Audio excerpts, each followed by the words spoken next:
Hello students, welcome back to my channel Tuli's biology. स्वागत है आप सबका तुलीस बायोलॉजी पे। आज हम लोग एक नया वीडियो करेंगे नीट की क्लास के लिए। नीट 2024 हमें क्रैक करना है। ऑलरेडी सिलेबस रिड्यूस्ड है। आप लोग जानते हैं कि नीट का इस साल का सिलेबस रिड्यूस्ड है। अगर आप लोगों को नहीं पता है, if you don't know about the reduced syllabus, I am providing a link on which this reduced syllabus, description box पे एक रिड्यूस्ड सिलेबस नीट का मैं डाल रही हूँ। ठीक है, go just check it out. Reduced हो गया है सिलेबस। अब हम लोग आज का जो वीडियो करेंगे वो है नीट 2024 का बायोलॉजिकल क्लासिफिकेशन का एक पार्ट करेंगे, that is classification of fungi. इस पार्ट को करके हम लोग बायोलॉजिकल क्लासिफिकेशन वाला चैप्टर खत्म कर देंगे। ठीक है स्टूडेंट्स, और चैप्टर खत्म करने के बाद मैं फिर से एक सैम्पल पेपर आप लोगों को दूंगी, आप लोग उसको प्रैक्टिस कर लीजिएगा। ठीक है, आप देखिए सिलेबस तो रिड्यूस हो गया है। रिड्यूस सिलेबस मैंने दे दिया है, पीडीएफ उसका दे दिया है। आप लोग डिस्क्रिप्शन बॉक्स में जाकर लिंक को क्लिक कीजिए, आप लोग देख सकते हैं। नाउ हम लोग ज़्यादा टाइम वेस्ट नहीं करेंगे, सीधा चले जाएंगे हमारे चैप्टर पे, that is classification of fungi. कैसे करेंगे क्लासीफाई फंगी को। सो बच्चों, let's start with the classification of fungi. हम लोग फंगी को क्लासीफाई कर रहे हैं। देखिए आप लोग देख सकते हैं वी आर क्लासीफाइंग फंगी। लेकिन एक चीज़ को क्लासीफाई करने से पहले उसकी कुछ बेसिस होने चाहिए, कुछ आधार होने चाहिए जिसके ऊपर डिपेंड करके हम उस चीज़ को क्लासीफाई करेंगे। वैसे ही जैसे हम एक फंगी को क्लासीफाई कर रहे हैं, उस चीज़ का भी एक बेसिस होना चाहिए, आधार होना चाहिए। क्या है वो बेसिस? देखिए, पहले देखेंगे थैलस, इसका थैलस स्ट्रक्चर कैसा है, फ्रूटिंग बॉडी और स्पोर्स कैसे है, ये तीनों है इनके बेसिस। ठीक है, फ्रूटिंग बॉडी ज्यादातर सेक्सुअल होते हैं और स्पोर भी ज्यादातर सेक्सुअल होते हैं। ठीक है, कभी कभार हमें असेक्सुअल भी मिल जाते हैं। ठीक है, so these are the three basis on which the fungi can be classified. Fruiting body sexual asexual, spore भी सेक्सुअल असेक्सुअल दोनों ही होते हैं। ठीक है, सो इन तीनों चीज पर डिपेंड करके या फिर बेस करके हम लोग फंगी को क्लासिफाई कर रहे हैं। देखिए, फंगी जो है that is primarily divided into two types. ठीक है, देखिए एक टाइप है जो सेक्सुअल रिप्रोडक्शन नहीं शो कर रहा है, मतलब उसके लाइफ साइकिल में सेक्सुअल रिप्रोडक्शन है ही नहीं।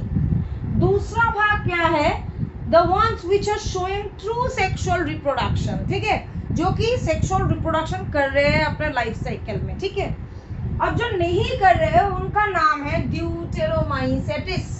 ठीक है, ड्यूटेरोमाइसेटिस क्या है स्टूडेंट्स, मेरे साथ साथ बोलिए, ड्यूटेरोमाइसेटिस। ठीक है, और the ones which are showing true sexual reproduction, उसको हम लोग फिर से दोनों ग्रुप में डिवाइड कर रहे हैं। One is the lower fungi and other one is the higher fungi. Sorry, now lower fungi जो है वो एक्सेप्टेड है। आपको सेप्टा दिखाई दे रहा है, सेपरेशंस दिखाई दे रहा है? नहीं दिखाई दे रहा है। They are aseptate multinucleated coenocytic. Now higher fungi वाले आते हैं, दे आर सेप्टेड। देखिए सेपरेशन है, they are not multinucleated, they are uninucleated. ठीक है, अब लोअर फंगी में आता है हमारा फाइकोमाइसेटिस। क्या आता है? फाइकोमाइसेटिस। ठीक है, अब फाइकोमाइसेटिस को हम लोग डिवाइड कर रहे हैं, फिर से दोनों ग्रुप में डिवाइड कर रहे हैं। One is zygote and other is ऊ, जाइगोमाइसेटिस एंड ऊमाइसेटिस। ठीक वैसे ही हायर फंगी का भी हमने दोनों ग्रुप में डिवाइड किया है। एक है एस्कोमाइसेटिस, दूसरा है बेसिडियोमाइसेटिस। एस्कोमाइसेटिस का एक कॉमन नाम भी है जिसको हम लोग बोलते हैं सैक फंगी। सैक मतलब बस्ता। ठीक है, बस्ते जैसा अपीयरेंस सो इसलिए हम लोग उसको कहते हैं सैक फंगी। बेसिडियोमाइसेटिस के अंदर आता है पफ बॉल, मशरूम, ये सब बेसिडियोमाइसेटिस के अंदर आता है। तो ये हो गया हमारा क्लासिफिकेशन ऑफ फंगी। ठीक है, आप लोग इसको जल्दी से लिख लीजिए, जल्दी से। तो देखिए बच्चा पार्टी, हम लोग शुरू कर रहे हैं फाइकोमाइसेटिस। हमने क्लासिफिकेशन ऑफ फंगी तो कर लिया, अब एक एक क्लासिफिकेशन को जमकर पढ़ेंगे। सो पहला वाला क्लासिफिकेशन आता है हमारा लोअर फंगी, दैट इज फाइकोमाइसेटिस। इसका एक कॉमन नाम भी है जो कि एल्गल फंगी, जिनको हम एल्गल फंगी के नाम से जानते हैं। ठीक है, अब एल्गल फंगी का हैबिटेट क्या है? हैबिटेट मतलब कहाँ ग्रो होता है भाई, कहाँ ग्रो होता है? Number one, on decaying substance, मतलब जो रॉट हो रहा है या फिर जो पच रहा है। ठीक है, ऑन दैट सब्सटेंस, जो नष्ट हो रहा है। सेकेंड हैबिटेट उसका क्या है, वाटर। सो ये दोनों है इनका घर, इन दोनों जगह पे इनको पाए जा सकते हैं, एक डिकेइंग सब्सटेंस के ऊपर, दूसरा है वाटर पे। ठीक है, समझ में आ गया, ये हो गया उसका habitat. They are also called obligate parasites. अब पैरासाइट्स का तो मतलब तुम लोगों को पता है, that is the organisms who derive the nutrition from its host and ultimately harming the host। मतलब होस्ट बॉडी से खाना ले रहा है, शेल्टर ले रहा है और होस्ट को ही क्या कर रहा है, हार्म कर रहा है। ठीक है, हानि पहुंचा रहा है। अब ऑब्लिगेट पैरासाइट का क्या मतलब है, पैरासाइट तो समझ में आता है सबको, लेकिन what is obligate parasite? Obligate parasites are those organisms who cannot complete their life cycle without its host, cannot complete their life cycle without host। Host के बगैर इनका लाइफ साइकिल पूरा नहीं होगा। ठीक है ना, इनके एग्जांपल्स हम लोग क्या लिखेंगे, वायरस लिखेंगे, कुछ भी तरह का वायरस हो, और फंगी। ठीक है, अब आते हैं इनका स्ट्रक्चर। देखो ये रहा पॉइंट नंबर 2, स्ट्रक्चर कैसा है, असेप्टेट है, मतलब सेपरेट। देखो लोअर फंगी है ना, तो इसीलिए असेप्टेट हो गए। मल्टीन्यूक्लिएटेड होंगे, मल्टीन्यूक्लिएटेड है कि नहीं, अनब्रांच, कोई ब्रांचेस दिख रहा है आप लोगों को, ऐसे स्ट्रक्चर्स को हम लोग बोलते हैं सिनोसाइटिक हाइफी, है ना। सो असेप्टेड, अनब्रांच, मल्टीन्यूक्लिएटेड, सिनोसाइटिक, खत्म। तीसरा पॉइंट आता है न्यूट्रिशन, कैसा टाइप का। देखो पहले ही बोल दिया था कि दे आर ऑब्लिगेट पैरासाइट, मतलब न्यूट्रिशन पैरासाइटिक होगा। सेकेंड वाला न्यूट्रिशन क्या है, देखो डिकेइंग सब्सटेंस में ग्रो कर रहा है, तब क्या होगा, सैप्रोफाइटिक भाई। तो पैरासाइटिक बिल्कुल साफ साफ में लिखा हुआ है, और कुछ घुमा फिरा के लिखा है सैप्रोफाइटिक। ठीक है, सो न्यूट्रिशन क्या है, पैरासाइटिक एंड सैप्रोफाइटिक, हो गया खत्म। Number 4 reproduction. भाई रिप्रोडक्शन कैसे करते हैं, बच्चे कैसे पैदा करते हैं। Now one by the process of vegetative reproduction. अब वेजिटेटिव रिप्रोडक्शन के अंदर क्या क्या आता है, फ्रैगमेंटेशन। ठीक है, सेकेंड प्रोसेस है इनका असेक्सुअल रिप्रोडक्शन। वो कैसे करते हैं, बाय फॉर्मिंग स्पोर्स। ठीक है, spores are the unit for asexual reproduction. तो स्पोर फॉर्म करके ये लोग रिप्रोडक्शन करते हैं असेक्सुअली। अब कैसे करते देखिए, ये है माइसेलियम, मैंने दे रहा है ड्राइंग, माइसेलियम जो कि हैप्लॉइड है। अब हैप्लॉइड माइसेलियम से निकला हैप्लॉइड फ्रूटिंग बॉडी, है कि नहीं। हैप्लॉइड फ्रूटिंग बॉडी के ऊपर हुआ haploid sporangium, the sac like structure. अब हैप्लॉइड स्पोरेंजियम के अंदर क्या हो रहा है, हैप्लॉइड स्पोर्स बन रहे हैं, हुआ कि नहीं। अब देखो ये स्पोर्स कहाँ पर बन रहे हैं, स्पोरेंजियम के अंदर। कहाँ पर बन रहे हैं, रिपीट आफ्टर मी एवरीवन, कहाँ पर बन रहे हैं, स्पोरेंजियम के अंदर बन रहे हैं। So that means they are endogenous या फिर एक्सोजेनस।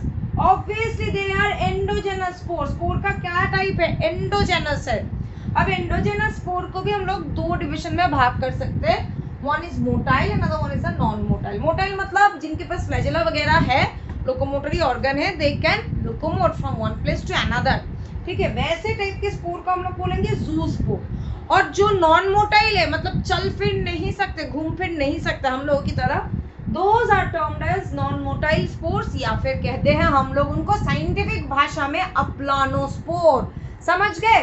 तो ये हो गया हमारा फाइकोमाइसेटिस का रिप्रोडक्शन तक। अब हम लोग जाएंगे इसके लाइफ साइकिल पे। आप लोग इसको फटाफट कॉपी कर लीजिए। तो स्टूडेंट्स अब चलते हैं हमारे लाइफ साइकिल की ओर। फाइकोमाइसेटिस का लाइफ साइकिल सेक्सुअल रिप्रोडक्शन में कैसा दिखता है, मतलब कैसे ये लोग सेक्सुअल रिप्रोडक्शन कर रहे हैं। Now there are 3 types of sexual reproduction: isogamous, anisogamous and oogamous. Isogamous मतलब the gamete size and shape will be same. Anisomous it's different, मतलब equal नहीं है size and shape. और oogamous में क्या होता है, मेल गैमेट छोटा, फीमेल गैमेट बड़ा, मेल गैमेट छोटा and motile, and female gamete बड़ा एंड नॉन मोटाइल। ठीक है, सो हम लोग देखेंगे कि ये लोग कैसे सेक्सुअल रिप्रोडक्शन कर रहे हैं। देखो दोनों टाइप का माइसेलियम लिया है, सेम स्पीशीज, देख रहे हो, गौर से देखिए, सेम स्पीशीज का हमने 2 माइसेलियम लिया है। दोनों ही माइसेलियम क्या है, हैप्लॉइड है। दोनों ही माइसेलियम क्या है स्टूडेंट्स, हैप्लॉइड है। अब ये लोग क्या करेंगे भाई, माइटोसिस करेंगे। ठीक है, हैप्लॉइड का माइटोसिस करेंगे तो फिर हमें हैप्लॉइड सेल्स ही मिलेंगे। हमें क्या मिला, हैप्लॉइड गैमेट्स। ठीक है, हैप्लॉइड गैमेट्स मिल गए, हैप्लॉइड माइसेलियम से हमें हैप्लॉइड गैमेट्स मिल गए, किसके जरिए, माइटोसिस के जरिए। अब ये दोनों गैमेट्स फ्यूज हो जाएंगे देखिए बच्चों, ये लोग फ्यूज हो गए and they are forming zygote which is a diploid one, क्योंकि haploid plus haploid giving us diploid. So अब ये जाइगोट में क्या हो रहा है, देखिए प्लाज्मोगैमी हो रहा है, लेकिन किसके बाद, कैरियोगैमी के बाद। मतलब कैरियो का मतलब क्या है, कैरियो का मतलब क्या है, that means it's nucleus, Cairo means nucleus, और गैमी came from the word gamos, gamos means marriage, मतलब दोनों न्यूक्लियस के फ्यूजन के बाद प्रोटोप्लाज्म जो है, जो प्लाज्मा है, ये प्रोटोप्लाज्म जो है ये फ्यूज हो रहा है। पहले कौन फ्यूज होगा, न्यूक्लियस, कैरियोगैमी पहले होगा, उसके बाद प्रोटोप्लाज्म फ्यूज करेंगे, ठीक है, दैट इज प्लाज्मोगैमी होगा। सो इसलिए क्या गया है कि plasmogamy followed by immediate karyogamy, मतलब कैरियोगैमी के बाद ही प्लाज्मोगैमी होगा। और इससे तो बन गया जाइगोट। अब जाइगोट क्या करेगा नेक्स्ट स्टेप में, देखिए अपने चारों ओर ये जो वॉल है ना, इसका वॉल जो है इसको मोटा बना लेगा, मोटा थिक वॉल बना लेगा।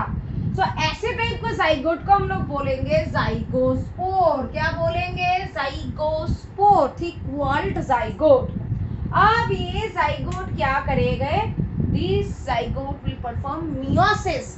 अब इस मेम्ब्रेन के अंदर प्रोड्यूस होंगे several spores. These spores are actually sexual spore. क्यों बन रहे हैं सेक्सुअल स्पोर, क्योंकि बच्चों मियोसिस हो रहे हैं, that's why it is the sexual spore. हो गया।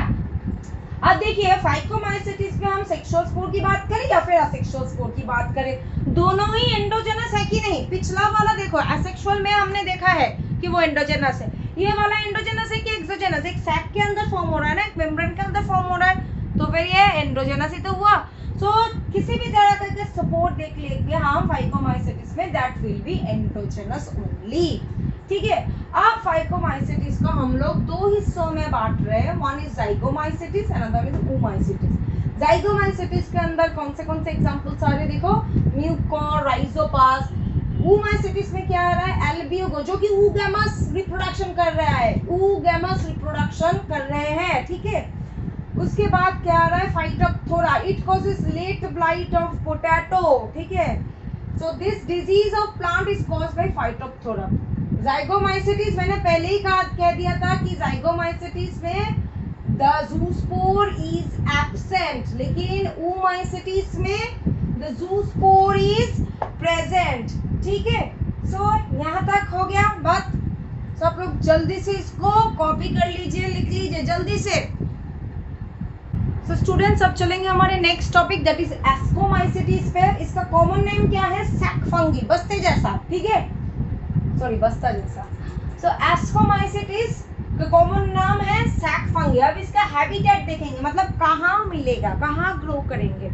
दीज आर सैप्रोफाइटिक, मतलब किसी भी जो चीज पच रहा है, गल रहा है, मतलब जो चीज नष्ट हो रहा है, डिकम्पोज हो रहा है, वैसी चीज के ऊपर इनको पाए जाने की संभावना है। That is they are saprophytic and they grow on dung, they grow on dung, ठीक है, हंसना मत। They grow on dung and that's why they are termed as Cordopodophilus। अच्छे से स्पेलिंग लिखना है, बहुत बच्चे का ये मतलब हुनर है, talent, that they write the wrong spelling even if they are copying it from the board or from any kind of book or like that। Copy करते वक्त भी गलती कर लेते हैं आप लोग, ठीक है ना, तो फिर स्पेलिंग अच्छे से लिखना है। So they are grow on dung, so that's why they are termed as Cordopodophilus, ठीक है। अब इनका स्ट्रक्चर कैसा है, देखो इनका स्ट्रक्चर जनरली है मल्टी सेल्यूलर, सेप्टेट है, ब्रांच्ड है, फिलामेंटस है। फिलामेंटस मतलब धागे जैसा, ठीक है। So they are multicellular and देखो बहुत सारे सेल्स है, दे आर सेप्टेट, सेपरेशन से, ब्रांचेस से, और फिलामेंटस है, धागे जैसा। लेकिन इनका एक एक्सेप्शन है, एक्सेप्शन है, क्या है, ईस्ट। ये क्या है, ये है यूनिसेलुलर नॉन फिलामेंटस, यूनिसेलुलर है और फिलामेंटस नहीं है, ओके। तो ये हो गया हमारा स्ट्रक्चर। अब जाएंगे न्यूट्रिशन पे। देखो न्यूट्रिशन अगर है तो फिर सैप्रोफाइटिक तो ऑब्वियसली लिखा हुआ है, they are saprophytic, they can be parasitic and symbiotic as well, मतलब तीनों टाइप की रिप्रोडक्शन इन टाइप के फंगीज में हमें मिलता है। नंबर 4 रिप्रोडक्शन, ये तीनों रिप्रोडक्शन करते हैं, वेजिटेटिव, असेक्सुअल, सेक्सुअल। लेकिन बोर्ड में ज्यादातर जगह नहीं है इसलिए मैंने सिर्फ असेक्सुअल तक किया है, सेक्सुअल वाला नेक्स्ट पार्ट पे करेंगे। वेजिटेटिव में क्या क्या आ रहा है देखो, बडिंग आ रहा है, फ्रैगमेंटेशन आ रहा है, फिशन आ रहा है, ये तीनों रिप्रोडक्शन वेजिटेटिवली वो लोग कर रहे हैं, ठीक है। अब आ रहे हैं असेक्सुअल में। असेक्सुअल रिप्रोडक्शन का यूनिट क्या है स्टूडेंट्स? स्पोर्स। स्पोर्स होते हैं इनके यूनिट। तो देखिए स्पोर्स कैसे फॉर्म हो रहा है, ये है माइसेलियम जो कि हैप्लॉइड लिया है। अब ये माइसेलियम के ऊपर बनेगा फ्रूटिंग बॉडी जिसको हम लोग बोलेंगे कॉनिडियोफोर, ठीक है। अब इस फ्रूटिंग बॉडी के ऊपर आप लोग देख सकते हैं स्पोर्स हुआ है। तो ये स्पोर्स क्या मेम्ब्रेन के अंदर है? कुछ मेम्ब्रेन के अंदर है क्या ये स्पोर्स? नहीं। So this spores are exogenous, membrane के अंदर नहीं है तो फिर एंडोजेनस काय को, इसलिए एक्सोजेनस। इन टाइप के स्पोर्स के जो नाम है, नाम क्या है? Conidia. They are non motile, चल नहीं सकते। क्यों नहीं चल सकते? क्योंकि इनके पास फ्लैजेला नहीं है, पैर नहीं है, कैसे चलेगा? उड़ कर जाएगा क्या? उड़ने के लिए भी विंग्स चाहिए। सो कुछ तो नहीं है locomotory organ, so that's why they are non motile. So ये हो गया हमारा सेक्सुअल रिप्रोडक्शन तक। अब जाएंगे सेक्सुअल रिप्रोडक्शन पे, लेकिन सबसे पहले please you people please copy this, और कोई भी गलती मिस्टेक्स वगैरह नहीं होने चाहिए। सो देखिए बच्चों, now we are starting with the sexual reproduction of ascomycetes. देखिए दोनों माइसेलियम लिया है मैंने, है ना, दोनों माइसेलियम दोनों ही हैप्लॉइड है। अब इस माइसेलियम से माइटोसिस के जरिए निकला दो गैमेट्स, वो भी क्या होंगे? हैप्लॉइड ही होंगे, क्योंकि माइसेलियम बेचारा हैप्लॉइड है तो फिर गैमेट्स भी हैप्लॉइड होंगे। So now they will fuse and form a structure जहां पे देखो दो न्यूक्लियस है, देखो ये दो न्यूक्लियस है। ऐसे स्ट्रक्चर को we term it as the dikaryon. Di means दो, कैरियन मींस न्यूक्लियस, दोनों न्यूक्लियस है, ठीक है। अब नेक्स्ट स्टेप में क्या होगा? कैरियोगैमी होगा, मतलब फ्यूजन ऑफ न्यूक्लियस। कैरियो मतलब न्यूक्लियस, गैमी मतलब मैरिज, मतलब फ्यूजन ऑफ न्यूक्लियस, ठीक है। सब बन गया जाइगोट फ्यूजन होने के बाद। उसके बाद मियोसिस के बाद ये स्ट्रक्चर फॉर्म होगा। देखो फ्रूटिंग बॉडी, फ्रूटिंग बॉडी का नाम देंगे, fruiting body is 2n, fruiting body का नाम देंगे एस्कोकार्प, ठीक है। उसके बाद उसके ऊपर सैक लाइक स्ट्रक्चर्स फॉर्म हो रहे हैं जिनको हम लोग बोल रहे हैं एस्कस। एस्कस के अंदर स्पोर्स फॉर्म हो रहे हैं जिनको हम नाम दे रहे हैं सेक्सुअल स्पोर, जिनका एक साइंटिफिक नाम भी है जिसका नाम है एस्कोस्पोर। सो ये हो गया हमारा sexual life cycle done ascomycetes का। चलिए फटाफट लिख लीजिए फटाफट बच्चों। Next we are doing basidiomycetes. इसका हैबिटेट क्या है? दे आर जनरली सैप्रोफाइटिक, मतलब डेड एंड डिकेइंग ऑर्गेनिजम्स पे हमें मिलेगा, ठीक है। कहाँ पर मिलेगा? डेड एंड डिकेइंग ऑर्गेनिजम्स पे। इसके अलावा they grow on wood, so that's why the name given epixylic, ठीक है। वुड के ऊपर ग्रो कर रहा है। स्ट्रक्चर क्या है? सेप्टेट है, ब्रांच्ड है, ठीक है। न्यूट्रिशन कैसा है? सैप्रोफाइटिक, पैरासाइटिक भी हो सकता है, सिम्बायोटिक भी हो सकता है, तीनों हो सकते हैं। रिप्रोडक्शन, तीनों रिप्रोडक्शन है, वेजिटेटिव, एसेक्सुअल, सेक्सुअल। लेकिन एसेक्सुअल रिप्रोडक्शन में होता नहीं है। वेजिटेटिव में क्या होता है? सिर्फ और सिर्फ फ्रैगमेंटेशन होते हैं। एसेक्सुअल में स्पोर फॉर्म ही नहीं कर पाते, स्पोर्स आर एब्सेंट, सो इसीलिए एसेक्सुअल रिप्रोडक्शन नहीं होगा। थर्ड आता है सेक्सुअल रिप्रोडक्शन। सेक्सुअल रिप्रोडक्शन में सेक्सुअल ऑर्गन या फिर गैमेट जो भी कहते हैं हम लोग, दोज आर एब्सेंट। इसका मतलब क्या सेक्सुअल रिप्रोडक्शन नहीं होंगे?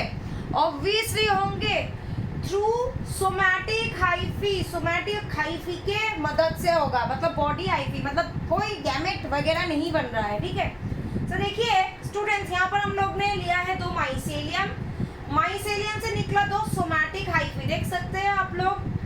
अब ये दो सोमैटिक हाइफी फ्यूज हो गए, हो करके क्या बनाया? Dikaryotic hyphae. डाइकैरियोटिक हाइफी मतलब एक एक सेल में देखिए दो दो न्यूक्लियस है, मतलब कैरियोगैमी अभी तक नहीं हुआ है, कैरियोगैमी डिले है, डिलेड कैरियोगैमी। उसके बाद फॉर्म हुआ ये माइसेलियम, माइसेलियम के ऊपर निकला फ्रूटिंग बॉडी जिसको हम लोग बोलेंगे बेसिडियोकार्प। क्या बोलेंगे स्टूडेंट्स, जल्दी से बताइए? बेसिडियोकार्प, ठीक है। बेसिडियोकार्प के ऊपर हक लग गई मैं। बेसिडियोकार्प के ऊपर ग्रो हुआ बेसिडियम जो कि N+N है। अभी तक कैरियोगैमी नहीं हुआ है, देख सकते हैं ना आप लोग, N+N, 2n नहीं बता रहे हैं हम लोग, ठीक है। उसके ऊपर देखो, उसके ऊपर, अंदर नहीं ऊपर बाहर हो रहा है स्पोर, वैसे स्पोर को हम लोग नाम देंगे बेसिडियोस्पोर। मतलब बेसिडियोस्पोर का कैरेक्टरिस्टिक्स कैसा है, एंडो है या एक्सोजेनस है, बताइए। एक्सोजेनस होगा, ठीक है। और देखिए जो बेसिडियम है ना, इस बेसिडियम के अंदर अब कैरियोगैमी होगा, मियोसिस होगा और उसके बाद बनेंगे सेक्सुअल स्पोर। बेसिडियम के अंदर होगा ये कैरियोगैमी, अब तक नहीं हुआ है, इसीलिए बेसिडियम तक हम लोग लिखेंगे N+N। अब बेसिडियम के अंदर भाई N और N मिल गए, फ्यूज हो गए, मियोसिस भी हो गया, स्पोर भी बन गया, जिसका नाम दे दिया हमने बेसिडियोस्पोर। आप देखिए बेसिडियोस्पोर क्या है, एक्सोजेनस है। जल्दी से लिख लीजिए, यहाँ तक कोई दिक्कत नहीं है शायद, अगर हो तो फिर बताना चाहिए। कहाँ पर बताएंगे आप लोग, कमेंट सेक्शन पे या फिर मेरे फेसबुक और इंस्टा के जो पेज है वहाँ पर, इसका लिंक मैंने डिस्क्रिप्शन बॉक्स पे दिया हुआ है, वहाँ पर बताइए, ठीक है। जल्दी से कॉपी कर लीजिए आप लोग इनको। सो देखिए स्टूडेंट्स, अब हम लोग चलेंगे ड्यूटेरोमाइसेटिस पे। ड्यूटेरोमाइसेटिस का सबसे खास पॉइंट, सेक्सुअल रिप्रोडक्शन इनमें नहीं होता है, एब्सेंट है या फिर अभी तक जाना नहीं गया है। So require detail of sexual spore and fruiting body, ठीक है, एब्सेंट है या फिर अभी तक खोज नहीं हुआ है। हैबिटेट कहाँ पर मिल सकता है हमको, saprophytic, that means they can grow on decaying substances. Mineral cycling में भी मदद करता है, ठीक है, मिनरल्स को साइकिल करने में। हाइफी इनका क्या होता है, सेप्टेट होता है, मतलब सेपरेशंस है। स्पोर, असेक्सुअल स्पोर का नाम है कोनिडिया, ठीक है। सेक्सुअल तो भाई है ही नहीं, तो फिर एब्सेंट। देखो सेक्सुअल रिप्रोडक्शन, ये लाइन बहुत इंपॉर्टेंट है। सेक्सुअल रिप्रोडक्शन को हम लोग बोलते हैं परफेक्ट स्टेज। क्या बोलते हैं, परफेक्ट स्टेज। क्या ये परफेक्ट स्टेज इस टाइप के फंगी में है, ड्यूटेरोमाइसेटिस में है? नहीं है। सो क्या ये फंगी परफेक्ट है? बिल्कुल नहीं है। सो that's why this fungi is called fungi imperfecti. भाई परफेक्ट नहीं है, इसीलिए नाम दिया गया है फंगी इम्परफेक्टी। अब देखो सेक्सुअल और असेक्सुअल स्पोर का डिफरेंस करेंगे हर एक टाइप के ऊपर। फाइको में क्या मिलता है, मतलब फाइकोमाइसेटिस में क्या मिलता है, एस्कोमाइसेटिस में क्या मिलता है, बेसिडियो में क्या मिलता है, ड्यूटेरो में क्या मिलता है। एसेक्सुअल और सेक्सुअल स्पोर कैसे होते हैं, मतलब एंडो होते हैं या फिर एक्सोजेनस होते हैं। देखो फाइको में दोनों ही एंडोजेनस है। रिकैपिचुलेट करो, पढ़ाई मेरे साथ रिकैपिचुलेट करो बच्चों। फाइको में दोनों स्पोर ही एंडोजेनस होते थे, सेक्सुअल और एसेक्सुअल दोनों स्पोर। एस्को में क्या हुआ, असेक्सुअल स्पोर एक्सोजेनस हुए और सेक्सुअल स्पोर याद क्या, एंडोजेनस, ठीक है। बेसिडियो में तो सेक्सुअल स्पोर है ही नहीं, है ही नहीं। और जो कि सेक्सुअल स्पोर हुआ वो हो गया क्या, बेसिडियोस्पोर, उस बेसिडियम के ऊपर। सो ये हो गया एक्सोजेनस। अब देखो ड्यूटेरोमाइसेटिस में अभी मैंने कहा असेक्सुअल स्पोर क्या होते हैं, कोनिडिया, वो होते हैं एक्सोजेनस, मतलब कोई मेम्ब्रेन के अंदर नहीं है, बाहर है, ठीक है। और देखो भाई सेक्सुअल स्पोर है ही नहीं, एब्सेंट, सेक्सुअल स्टेज है ही नहीं, इसीलिए तो इसका नाम है फंगी इम्परफेक्टी। खत्म हो गया क्लासिफिकेशन ऑफ फंगी। अब हम लोग कुछ एक्स्ट्रा थिंग्स करेंगे, that is virus, viroids, lichen. Lichen तो कर दिया, लाइकेन का थोड़ा बहुत 1-2 पॉइंट एक्स्ट्रा करेंगे, ये सब करके चैप्टर को खत्म कर देंगे। फटाफट कॉपी कीजिए। देखिए स्टूडेंट्स, अब हम लोग करेंगे हमारा next topic, that is virus. अब वायरस अभी हुआ है corona virus, we are very much accustomed with the term। बचपन से कोई ना कोई वायरल फीवर, वायरल इन्फेक्शन बच्चों को होता ही रहता है, हमको होता ही रहता है, ठीक है ना। स्किन डिजीज बोलो या फिर कोई भी और भी चाहे डिजीजेस ले लो, वायरल इन्फेक्शंस या फिर viral diseases are very common. So इससे हमें वायरस बहुत ही, this term is very common to us. हमने बचपन में भी पढ़ा है, 9, 10, 11, 12 में भी पढ़ा है।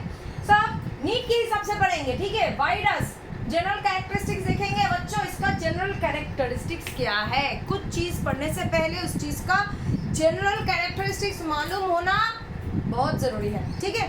सो जनरल कैरेक्टरिस्टिक्स देखेंगे, दे आर नॉन सेल्यूलर या फिर कह सकते हैं असेल्यूलर क्रिएचर्स, मतलब कोई सेल वगैरह नहीं होते, ठीक है, कुछ सेल वगैरह नहीं होते। And they are like what, they are acellular, मतलब सेल्यूलर ऑर्गेनाइजेशन नहीं है। अब सेल ही नहीं है तो फिर सेल्यूलर ऑर्गेनाइजेशन कहाँ से आएगा, ऊपर से झकमट के। नहीं है। सो फिर they are non cellular, acellular, cellular organisation नहीं है, एब्सेंट, ठीक है। They do not have place in 5 kingdom system. भाई इनके साथ बहुत ज्यादती हो गया, बहुत ज्यादती हो गया, क्योंकि इनको 5 किंगडम सिस्टम में कोई जगह ही नहीं मिली, मतलब ऐसे बाहर उठा के फेंक दिया, जाओ यहाँ से, ठीक है। Because they are not considered as living, because उनके पास सेल ही नहीं है। और तीसरा पॉइंट देखिए, they are the connecting link between living and non living. भाई ये तो लिविंग और नॉन लिविंग के बीच में लटक रहा है। सो इसीलिए इसको 5 किंगडम क्लासिफिकेशन में कोई जगह नहीं मिली, ठीक है, क्योंकि ये लटक रहा है इन दोनों के बीच में। अब इसका देखेंगे लिविंग और नॉन लिविंग कैरेक्टर्स। देखिए ये कब अपने आप को लिविंग शो कराता है, जब होस्ट बॉडी के अंदर होता है, यानी कि मेरे, तुम्हारे या फिर कुत्ता बिल्ली किसी के अंदर होता है, किसी होस्ट बॉडी के अगर अंदर होगा तो फिर उसके अंदर उसके वो शो करेगा, क्या शो करेगा, लिविंग कैरेक्टरिस्टिक्स। अगर उसको उठा के बाहर फेंक दो, बॉडी के बाहर फेंक दिया, एंटीबॉडीज या फिर एंटीबायोटिक्स यूज करके, मेडिसिन यूज करके हमने उसको बाहर फेंक दिया, तो फिर वो कैसा कैरेक्टर शो करेंगे, नॉन लिविंग कैरेक्टर्स, ठीक है। सो बॉडी के अंदर हुआ तो फिर लिविंग, बॉडी के बाहर चला गया तो फिर नॉन लिविंग बन जाएगा। सो इसीलिए तो this is a connecting link between the living and non living. So देखो लिविंग कैरेक्टर्स के अंदर क्या क्या आते हैं, उनके पास डीएनए या फिर आरएनए होता है। That's a very important point. Either DNA होगा या फिर आरएनए होगा, दोनों नहीं रहेंगे इनके पास, सिर्फ और सिर्फ एक रहेगा, आइदर डीएनए और आरएनए। दूसरा पॉइंट देखिए, इनके पास प्रोटीन कोट होते हैं, protein coat present. They are infectious in nature, मतलब कुछ भला ना कर पाए लेकिन ऑब्वियसली खराब तो कर देगा तुम्हें इन्फेक्शन पहुंचा के, ठीक है। They are infectious in nature. इनके बॉडी में म्यूटेशन होता है, मतलब जेनेटिक मटेरियल है तभी तो म्यूटेशन होगा। सो म्यूटेशन हो रहा है, एंजाइमेटिक फॉर्मेशन भी हो रहे हैं। होस्ट बॉडी से एंजाइम प्रोटीन लेके वो लोग एंजाइमेटिक अपने बॉडी के अंदर एंजाइमेटिक फॉर्मेशन कर रहे हैं। So these all are the living characters. अब जाएंगे नॉन लिविंग वाले कैरेक्टर्स पे। No proper cell, very important point, no proper cell. Respiratory system है क्या? नहीं, नो। They are crystallised. कोई भी सेल को, कोई भी लिविंग सेल को क्रिस्टलाइज कर सकते हैं हम लोग? नहीं कर सकते, लेकिन इनको कर सकते हैं। क्यों? Because they are the intermediate between living and non living organisms, ठीक है। So their cells can be crystallise. So this is one of the important non living character.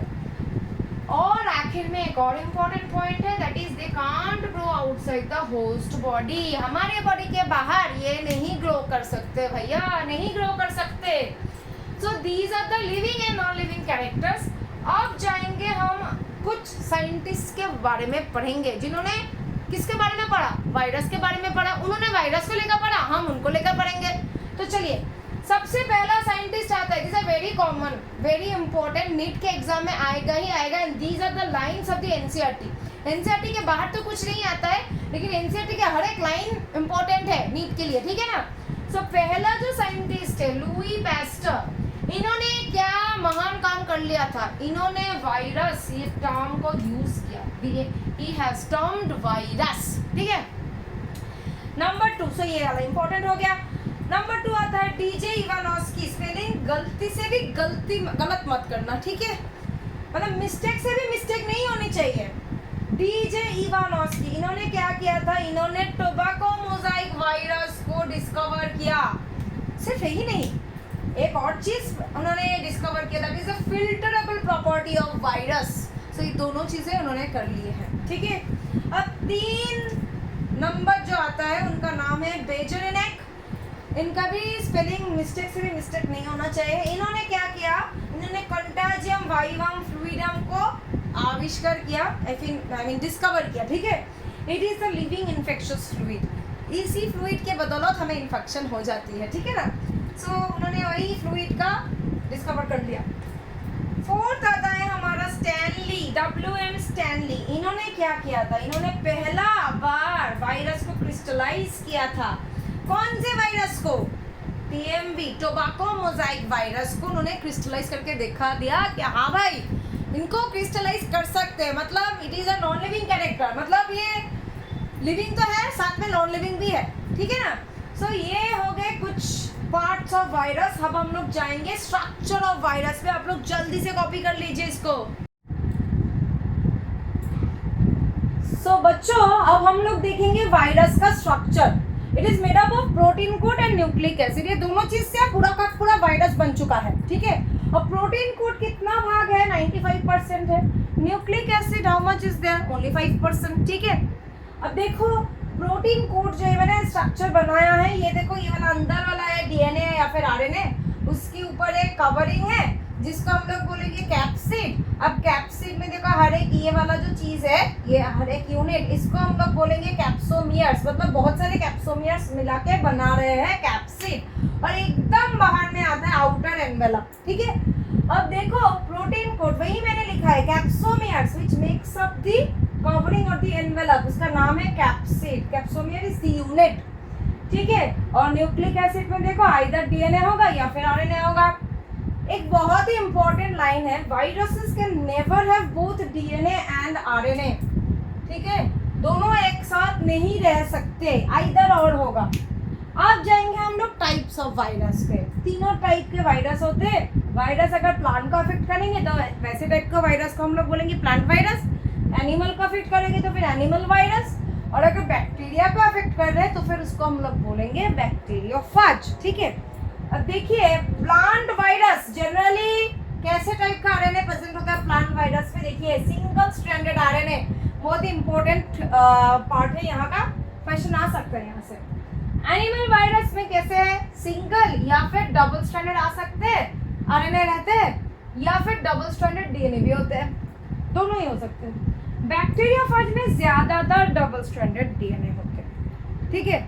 ये हो गया वायरस का स्ट्रक्चर और टाइप्स। अब हम लोग देखेंगे कौन सा वायरस कैसा डिजीज कर रहे हैं, लेकिन आप लोग जल्दी से कॉपी कर लीजिए इसको। स्टूडेंट्स, अब हम लोग देखेंगे कि वायरसेस से कैसे एनिमल्स को प्रॉब्लम हो रहा है या फिर डिजीज हो रहा है। देखो सिंगल स्ट्रैंड आरएनए से हमें कौन से डिजीजेस हो रहे हैं? Measles, mumps, rabies, polio, AIDS, SARS, corona, influenza. बहुत ही इंपॉर्टेंट नाम से है बेटा, ठीक है। इन सबका मतलब रट्टा मारना है, ठीक है। अब आ रहा है डबल स्ट्रैंडेड डीएनए। इससे हमें क्या हो रहा है? हार्टबीट हो रहा है, स्मॉल पॉक्स हो रहा है, चिकन पॉक्स हो रहा है। These are very important for NEET, ठीक है। अब जाएंगे सब वायरल एजेंट्स पे। अच्छा, जहां पर क्या हो रहा है? ऐसे वायरसेस, सब वायरल एजेंट्स मतलब ऐसे वायरसेस जिनके पास आइदर तो प्रोटीन कोड होंगे या फिर न्यूक्लिक एसिड होंगे, दोनों नहीं हो सकते। मतलब प्रोटीन कोड और न्यूक्लिक एसिड दोनों आ गए तो फिर वो सब वायरल एजेंट्स नहीं कहलाएंगे, वो सीधा वायरस कहलाएंगे, ठीक है। सब वायरल एजेंट्स मतलब आइदर और, आइदर प्रोटीन कोड रहेंगे या फिर न्यूक्लिक एसिड रहेंगे, ठीक है। तो देखो इनका दोनों डिविजन में हमने भाग कर लिया है, विरोइड्स एंड प्रायन्स, ठीक है। Viroids and prions. पहले देखेंगे विरोइड्स को। यहाँ पर क्या हो रहा है? No protein coat, protein coat नहीं है, एब्सेंट है। अब प्रोटीन कोड कितना परसेंटेज ऑक्यूपाई करके रखा था? 95%। मतलब 95% वाला जो चीज था वही नहीं है, तो इसका मॉलिक्यूलर वेट लो होगा या फिर हाई होगा? Obviously low molecular weight. अब ये लो मॉलिक्यूलर वेट वाली बात किसने डिस्कवर की? थियोडाइनर, ठीक है। थियोडाइनर ने इनके लो मॉलिक्यूलर वेट वाली बात डिस्कवर की थी। अच्छा, सेकंड पॉइंट है, इनके पास फ्री आरएनए पार्टिकल्स होते हैं, बहुत ही स्मॉल, एक्सट्रीमली स्मॉल, बहुत ही छोटे छोटे फ्री आरएनए पार्टिकल्स होते हैं।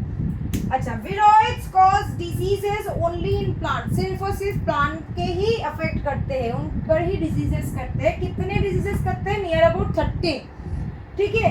One of the diseases name is PSTD, potato spindle tuber disease. ये किससे होता है? विरोइड से। ये नाम बहुत इंपॉर्टेंट है, याद करके रखना है।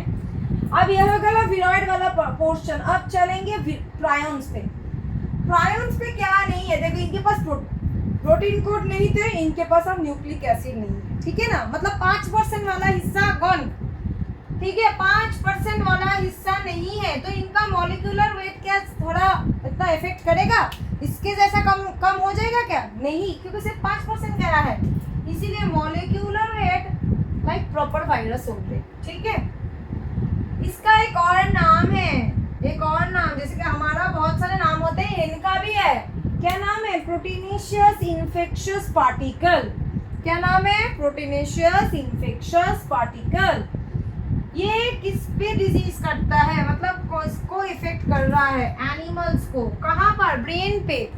न्यूरोलॉजिकल या फिर न्यूरोडीजेनरेटिव, ठीक है, ब्रेन को अफेक्ट कर रहा है, affecting brain, neurodegenerative disease, cause diseases in kettles, BSE, kettles पे भी डिजीज करते हैं, फिर भी उनका भी वही होता है, न्यूरोडीजेनरेटिव डिजीज ही करते हैं उन पे भी, BSE, bovine spongiform encephalopathy, encephalopathy encephalon से आ रहा है, ब्रेन, ठीक है, इसको हम लोग कहते हैं मैड काउ डिजीज, ठीक है। ह्यूमंस पे क्या करते हैं? सीआर जेकब्स डिजीज, ठीक है। सो ये सारे बहुत इंपॉर्टेंट है, जल्दी से लिख लीजिए, जल्दी से। देखिए स्टूडेंट्स, वही जो मैंने कहा था ना कि वो मैड काउ डिजीज, वैसे डिजीज क्यों हो रहे हैं? क्योंकि उनके प्रोटीन में कुछ इनफोल्डिंग्स आ रहे हैं, ऐसे वास्ट शेप इनफोल्डिंग्स आ रहे हैं, these infoldings are causing the diseases, ठीक है। अब देखो प्रायोन्स विडोइड्स हो गए, अब चलेंगे बैक्टीरियोफाज में। बैक्टीरियोफाज का शेप कैसा है? उसका हेड ऐसा होता है ना, ऐसा होता है ना, फिर वहाँ से ट्यूब निकलता है जिसका हम लोग बोलेंगे कॉलर, फिर टेल शेप निकलता है। सो हेड शेप क्या है? प्रिज्मेटिक या फिर पॉलीहेड्रल शेप, ठीक है, ये वाला इंपॉर्टेंट है। देखो प्लांट डिजीज का जो सिम्टम्स होते हैं, दिस आर वेरी इंपॉर्टेंट। कैसे सिम्टम्स होते हैं प्लांट डिजीज में? पहला symptom Mosaic formation in the leaf, मतलब पत्ते में धब्बे आ जाना, स्पॉट्स, ठीक है। नेक्स्ट आता है लीफ रोलिंग और कर्लिंग, ऐसे मतलब विल्टिंग हो रहा है, मतलब ऐसे लीफ ऐसे श्रिंक कर रहे हैं, ठीक है। Next is the yellowing and when clearing of the leaves. 4 number क्या है? ड्वार्फिंग एंड स्टंटेड ग्रोथ, मतलब ग्रोथ नहीं हो रहा है। सो ये चारों सिम्टम्स बहुत इंपॉर्टेंट है। मैंने कहा था क्लास के शुरू में मैं आज कुछ लाइकेन का कुछ एक्स्ट्रा पॉइंट्स बताऊंगी। देखो लाइकेन ज्यादातर क्या होते हैं? दे आर पेरिनियल प्लांट्स, मतलब 2 साल से ज्यादा जिंदा रहते हैं, but plants actually they are perennial in nature, ठीक है। दे आर पोल्यूशन इंडिकेटर्स, ये तो हम लोग जानते हैं, लेकिन कौन से पोल्यूटेंट से इनको सबसे ज्यादा एलर्जी है? SO2, it's very important. They are slow growing, they form ecological succession and after that they become pioneer community, or they form pioneer community. Now lichen किन 2 चीजों से बन रहा है? एल्गी से और फंगी से। एल्गी को हम लोग बोलेंगे फाइकोबायंट और फंगी को बोलेंगे माइकोबायंट। एल्गी क्या कर रहा है? फोटोसिंथेसिस कर रहा है। एक और पॉइंट लिखा है मैंने, नाइट्रोजन फिक्सेशन। ये सब एल्गी नहीं कर सकते, सिर्फ और सिर्फ साइनोबैक्टीरिया या फिर ब्लू ग्रीन एल्गी ही कर सकते। देखो मैंने लिख दिया है ब्लू ग्रीन एल्गी। लेकिन जो फंगी है ये क्या काम कर रहा है? इसका क्या फंक्शन है? रिप्रोडक्शन, स्ट्रक्चर दे रहा है, शेप दे रहा है और न्यूट्रिएंट्स को अब्सॉर्ब कर रहे हैं। So these are the functions of fungi. अब चलेंगे माइकोराइजा पे। Mycorrhiza it is also symbiotic association between the fungi and the roots of higher plants, ठीक है। सो माइकोराइजा का 2 टाइप है, एक्टो और एंडो। ये सिर्फ एक्स्ट्रा पॉइंट्स है, मैंने ऑलरेडी माइकोराइजा पढ़ा दिया था, ठीक है, ये सिर्फ एक्स्ट्रा पॉइंट्स है ना। देखो ये एक्टोमाइकोराइजा हमें कहाँ मिलेगा? On the epidermis of root, मतलब रूट के ऊपर, ठीक है। और देखो ये और जो एंडोमाइकोराइजा है वो कहाँ घुस जाएगा? फंगी कहाँ घुस जाएगा? रूट कॉर्टेक्स के अंदर घुस जाएगा, मतलब एंडो मतलब अंदर, ठीक है। ये फॉर्म कर रहे हैं वैम, ठीक है, मतलब वेसिक्यूलर अर्बस्क्यूलर माइकोराइजा। क्या है? वेसिक्यूलर अर्बस्क्यूलर माइकोराइजा। और देखो एक्टो में कौन से टाइप का फंगी है, कौन से टाइप के प्लांट एसोसिएट कर रहे हैं? देखो फंगी तो है बैसिडियोमाइसेट्स और प्लांट है हमारा पाइनस, इन दोनों मिलके कर रहे हैं एक्टोमाइकोराइजा। दूसरा वाला जो है एंडोमाइकोराइजा, उसमें कौन से फंगी यूज हो रहे हैं? जाइगोमाइसेट्स। और प्लांट कौन से यूज हो रहे हैं? ऑर्किड। तो देखो ये दोनों मिलके फॉर्म कर दिए एंडोमाइकोराइजा। अब इसको जल्दी से देख लीजिए, जल्दी। सो स्टूडेंट्स हमने ये चैप्टर खत्म कर दिया है। Finally biological classification is over. यहाँ तक चैप्टर एंड। आप लोगों ने शायद नोट सब ले लिया होगा और जो भी नोट्स लिया है उसको अच्छे से पढ़ना है। इस पूरे चैप्टर को अच्छे से पढ़ लेना है, ठीक है। अब मैं बहुत जल्द इनके ऊपर एक मैंने जो सैम्पल पेपर रेडी किया है वो दे दूंगी, ठीक है। सो आप फॉलो करते रहिएगा चैनल को। अगर वीडियोस अच्छे लग रहे हैं तो फिर मेरे चैनल को सब्सक्राइब कर दीजिए, दोस्तों के साथ शेयर कीजिए, जो नेट पढ़ रहे हैं उनके साथ शेयर कीजिए, लाइक कीजिए वीडियो को, और मेरे चैनल को ऑब्वियसली सब्सक्राइब कीजिए। अगले वीडियो में मैं इनके ऊपर जो बनाए हैं जो मैंने सैम्पल पेपर, वो मैं दे दूंगी। आप लोग प्रैक्टिस ऑब्वियसली कर लीजिएगा, नोट्स बना लीजिएगा चैप्टर का। तब तक के लिए everyone, stay tuned to my channel Tulis Balaji. Bye bye everyone and take care.